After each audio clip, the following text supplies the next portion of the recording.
आज मैं मेवा पाक यानी ड्राई फ्रूट्स पाक की रेसिपी बना रही हूँ। ये रेसिपी जन्माष्टमी की खास मिठाई की रेसिपी है।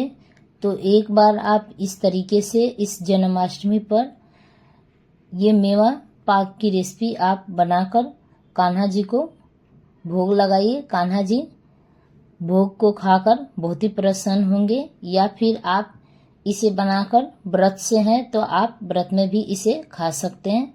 खाने में तो ये बहुत ही स्वादिष्ट लगता है। तो चलिए हम मेवा पाक की रेसिपी बनाना शुरू करते हैं। तो हम कढ़ाई में 4 बड़े चम्मच रिफाइंड ऑयल ऐड कर देते हैं। आप रिफाइंड ऑयल की जगह पे घी भी ले सकते हैं।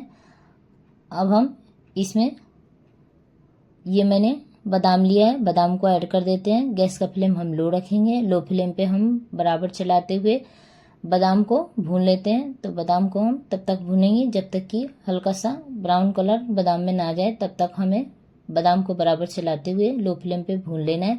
बादाम भून चुका है, इसको हम प्लेट में निकाल लेते हैं। इसी ऑयल में हम ये मैंने काजू लिया है, काजू को भी ऐड कर देते हैं। तो हमें किसी भी मेवा को एक साथ नहीं भूनना है, क्योंकि कोई मेवा जल्दी भून जाते हैं और कोई लेट से भूनते हैं तो जल जाएंगे। तो इसलिए हमें इनको अलग अलग करके हमें इसे भून लेना है। बराबर चलाते हुए हम काजू को भी भून लेते हैं। काजू भून चुका है, काजू को भी हम निकाल कर प्लेट में रख लेते हैं। अब इसी ऑयल में हम ये मैंने किशमिश लिया है, किशमिश को भी ऐड कर देते हैं। किशमिश को भी हम बराबर चलाते हुए लो फ्लेम पे इसको भी हम भून लेते हैं। तो किशमिश बहुत जल्दी भून जाता है। किशमिश भून चुका है तो इसको भी हम अलग बर्तन में निकाल कर रख देते हैं। इसी ऑयल में हम ये मैंने मखाने लिया है, मखाने को ऐड कर देते हैं। मखाने को भी हम लो फ्लेम पे बराबर चलाते हुए हम इसको भी भून लेते हैं। तो मखाने को हम तब तक भूनेंगे जब तक कि मखाने क्रिस्पी ना हो जाए। तब तक हमें मखाने को बराबर चलाते हुए भून लेना है। तो मखाने को भूनने के लिए थोड़ी सी टाइम लगता है। बहुत ही अच्छे से ये क्रिस्पी होने तक भून जाता है। मखाने भून चुका है, इसको हम प्लेट में निकाल लेते हैं। ये मैंने सूर्यमुखी के सीड्स लिया है, इसको हम ड्राई रोस्ट कर लेते हैं। तो हमें इसको बराबर चलाते हुए ड्राई रोस्ट कर लेना है। तो आप चाहे तो सूर्यमुखी के सीड्स की जगह पे आप मगज के भी सीड्स भी ले सकते हैं। अब इसको मैंने बराबर चलाते हुए भून लिया है। इसको भी हम अलग बर्तन में निकाल कर रख देते हैं। ये मैंने एक सूखा नारियल को स्लाइसेस में पहले से काट कर रख लिया था, ऐड कर देते हैं। इसको भी हम बराबर चलाते हुए लो फ्लेम पे इसको भी हम ड्राई रोस्ट कर लेते हैं। आप चाहे तो इसको कद्दूकस करके भी इसको ड्राई रोस्ट कर सकते हैं, मगर इस तरीके से स्लाइसेस में काट कर हम इसको ग्राइंड करेंगे तो बहुत ही अच्छे से ये कद्दूकस के जैसा हो जाता है। इसको भी भून लिया है, अलग प्लेट में निकाल लेते हैं। तो ये हमारे सारे ड्राई फ्रूट्स भूनकर रेडी हो चुका है। अब हम इनको साइड में रख देते हैं। अगर आपको और भी कोई ड्राई फ्रूट्स पसंद है तो आप इसमें ऐड कर सकते हैं, या फिर आप इसमें से जो आपको ड्राई फ्रूट्स पसंद नहीं है तो आप इसमें से स्किप भी कर सकते हैं। अब हम इसको ग्राइंड कर लेते हैं। ग्राइंडिंग करने के लिए ग्राइंडिंग जार लेंगे और उसमें हम सबसे पहले हम मखाने को ऐड कर देते हैं और इसको हम ढक्कन लगाकर पल्स मोड पर इसको हम ग्राइंड कर लेते हैं। तो इसको हमें दरदरा ग्राइंड करना है। तो इसको ग्राइंड कर लिया है। मिक्सिंग बाउल लेंगे, बाउल में हम इसको निकाल लेते हैं। अब इसको हम साइड में रख देते हैं। फिर से हम ग्राइंडिंग जार लेंगे, जार में हम बादाम को ऐड कर देते हैं। इसी के साथ इसमें हम काजू को ऐड कर देते हैं और इसी के साथ जो हमने सूर्यमुखी के सीड्स को भून कर रखा था उसको भी हम इसमें ऐड कर देते हैं। अब हम इसका ढक्कन लगाकर इसको भी हम पल्स मोड पर बंद चालू कर कर इसको हम ग्राइंड कर लेते हैं। तो इसको भी हमें दरदराई ग्राइंड करना है। तो सारे ड्राई फ्रूट्स को हमें दरदरा ग्राइंड करना है। अब हम जो हमने मखाने को पीस कर रखा था उसी हम मिक्सिंग बाउल को ले लेते हैं। इसी में हम इसको भी निकाल लेते हैं, इसको साइड में रख देते हैं। फिर से हम ग्राइंडिंग जार लेंगे और जार में हम जो हमने सूखा नारियल को ड्राई रोस्ट करके रखा था, उसको हम ऐड कर देते हैं ढक्कन लगाकर। इसको भी हम बंद चालू कर कर इसको हम ग्राइंड कर लेते हैं। तो आप देख सकते हैं इसको ग्राइंड करने के बाद ये कैसे दिख रहा है, जैसे कि हम इसको कद्दूकस करते हैं ठीक वैसे ही ये दिख रहा है। अब इसको भी हम इसी मिक्सिंग बाउल में निकाल लेते हैं। अब जो हमने किशमिश को भून कर रखा था, किशमिश को ऐड कर देते हैं। तो हमें किशमिश को पीसना नहीं है, हमें इसको ऐसे ही साबुत ही हम इसमें ऐड करेंगे। अब हम इन सारी चीज़ों को अच्छे से हाथों से एक बार मिक्स कर लेते हैं। अब हम इनका मेजरमेंट कर लेते हैं। तो मेजरमेंट करना बहुत ही ज़रूरी है।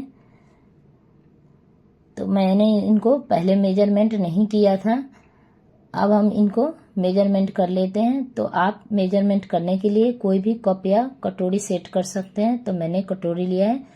तो आप देख सकते हैं इसको मैंने मेजरमेंट करने के बाद आप देख सकते हैं ये 2.25 कटोरी हुआ है। अब हम इनको मिक्सिंग बाउल में फिर से ऐड कर देते हैं।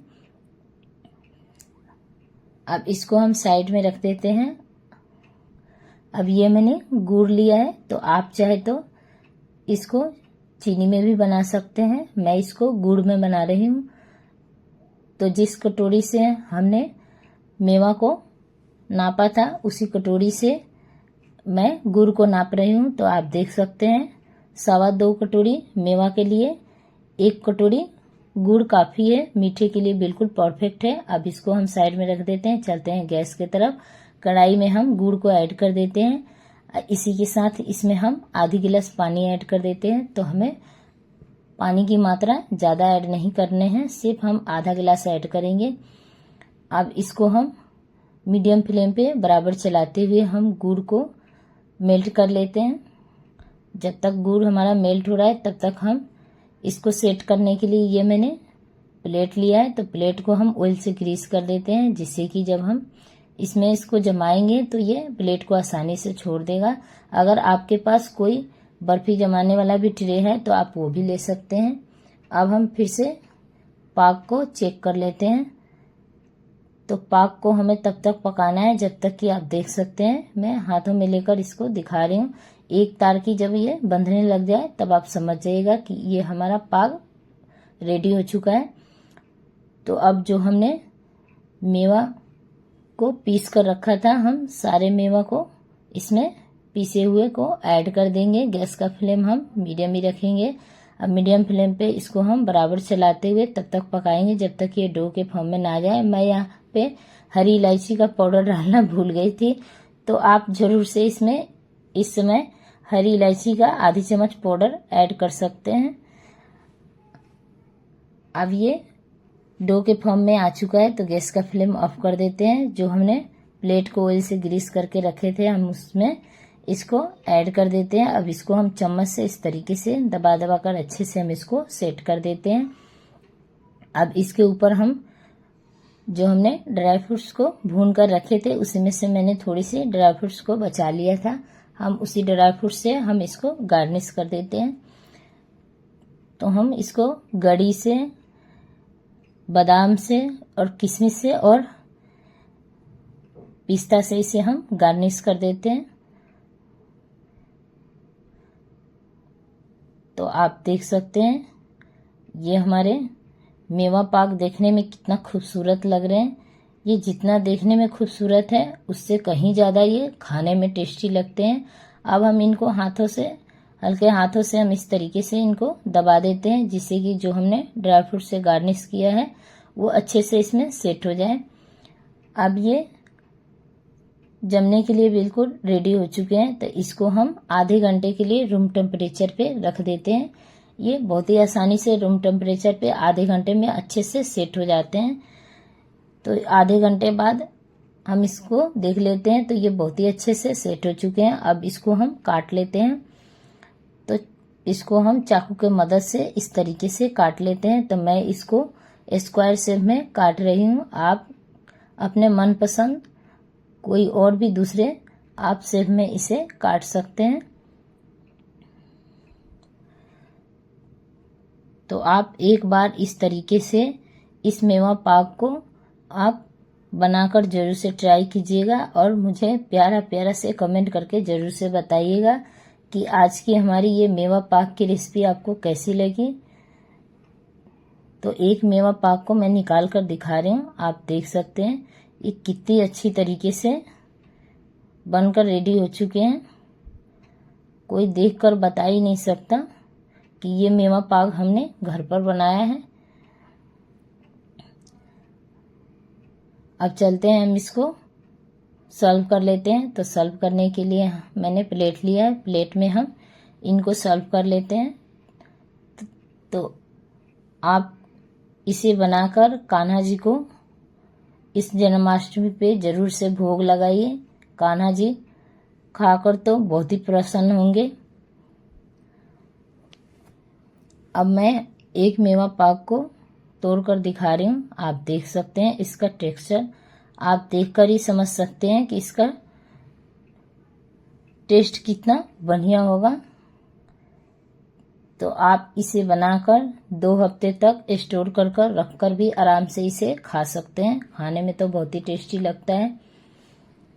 तो आज की मेरी ये मेवा पाक की रेसिपी आपको कैसी लगी? उम्मीद करती हूँ कि आज की मेरी ये मेवा पाक की रेसिपी आपको बहुत पसंद आई होगी। अगर मेरी रेसिपी आपको पसंद आए तो प्लीज़ मेरे चैनल को सब्सक्राइब करना, वीडियो को लाइक करना और ज़्यादा से ज़्यादा शेयर करना। तो फिर मिलते हैं, तब तक के लिए बाय बाय।